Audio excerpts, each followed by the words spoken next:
बाग मर्द एकदम सुखले बीतता। कस्टमर आई आई आई, अरे आई आई आई आई, कुछ जचवावे के होखो चाहे सटवावे के होखो चाहे कटोरा हकवावे के होखो, आई आई बाबा लगे आई, अंतर्यामी बाबा बनी अंतर्यामी। अरे आई महाराज आई। बाबा की जय हो। बाबा बैठी बैठी बैठी बैठी है जा, बैठी है जा। कस्टमर मतलब भगवान होला महाराज, बैठी। बाबा बाबा बाबा उठी बाबा। हमार हजारों रुपया खो गइल बा बाबा, हमार पैसा के जांच कर दी बाबा, खोजबीन करी हमरा पैसा के। करी जल्दी करी, समस्या के दूर करी इनका।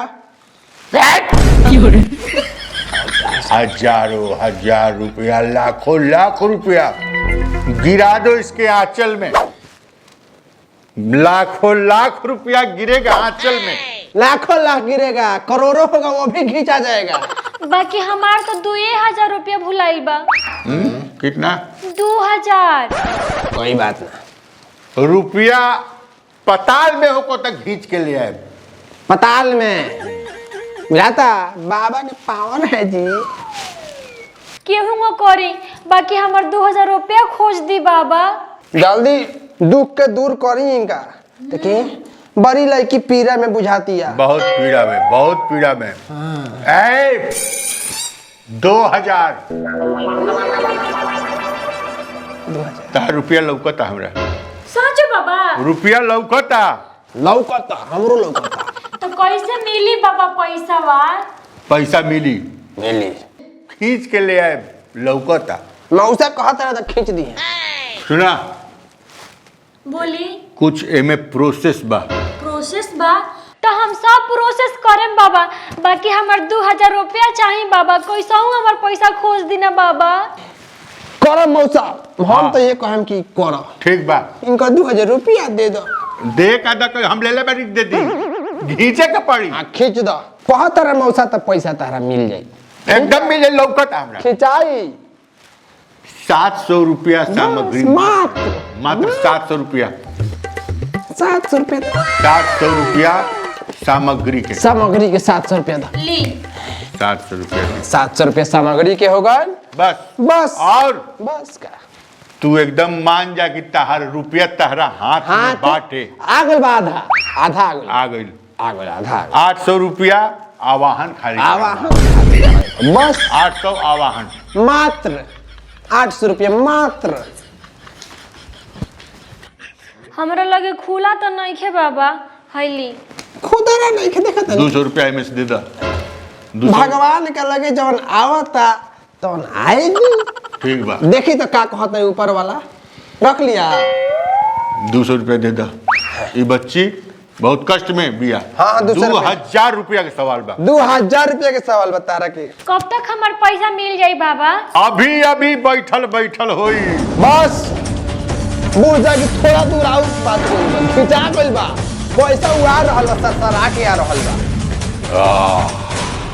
आ गइल बा, आ गइल बा। बस थोड़ा सा 1100 रुपया बस मात्र, बस दक्षिणा कर दे। मात्र 1100 बस 1100 रुपया दक्षिणा दे पड़ी। बस 1100 बस बिना दक्षिणा के कोनो काम ना।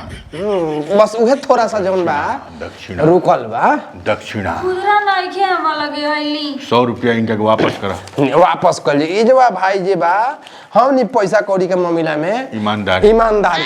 अब देखी हम तनी देखी। हाँ जय पैसा बुझ जा के तहार आ गइल बा। नंबर दे के भैया, खूब सुंदर तू हमारा पसंद पड़ गइल बा। तो बड़ा छुछुनर बड़ा। मौसा 2000 अलगे करा, बाकी पैसा रख ला। अभी ले तो पैसा ना आइल बाबा, कब ले खिंचा जाई? आई खिंचाई खिंचा गइल पैसा बुझा के बाद मारी मत। देखी देखी बा, हाला मत करो, हाला मत करो। शांति शांति, आवता आवता आवता आवता।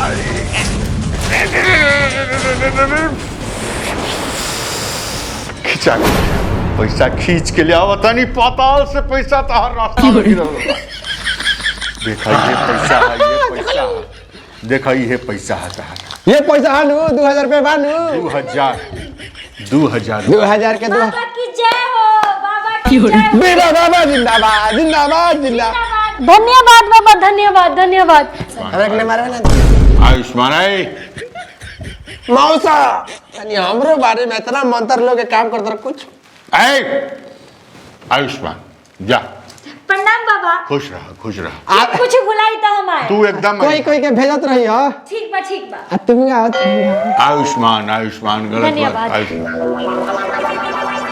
चल भाई कितना बड़ी 800 रुपया 800 हो गई कमी नहीं हाँ। चल तो सुनो आज सांझ के 1 किलो मटन ले 600 रुपये बा 200 के 150 के महुआ हो जाई देसी 50 रुपया के बढ़िया रघुआ के यहाँ से जाके एथी ले है प्याज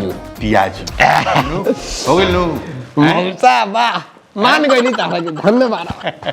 जानते रे सारा लेनी हाँ 8 रुपया ओकरे रुपया ओकरे को 2000 दे देनी हाँ हमारे सामने के बात गई अरे बाप रे बाप आज नहीं ली आयुष्मान